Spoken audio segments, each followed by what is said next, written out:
invaderemo gioiosamente le piazze del Veneto per far sentire la nostra voce.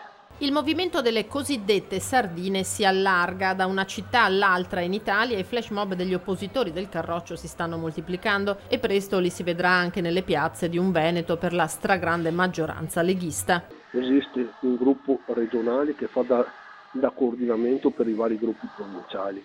Adesso abbiamo gruppi a Padova, Rovigo, Venezia. Si stanno formando i gruppi di Treviso e Vicenza. Verona e Belluno ancora nulla, ma siamo ottimisti per un prossimo futuro. Il gruppo regionale conta più di 1000 componenti.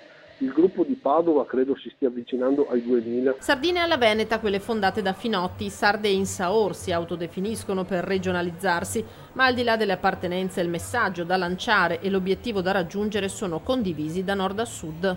Chiaramente le sardine si pongono contro l'onda populista che sta montando in Italia, fuori da ogni identità partitica, e ci tengo a sottolinearlo. Non è un movimento contro Salvini e non potrà mai essere un movimento contro una persona. Non è un movimento contro, ma è un movimento per, quindi Salvini non potrà mai essere l'obiettivo delle sardine, bensì una persona a cui contraddire alcuni argomenti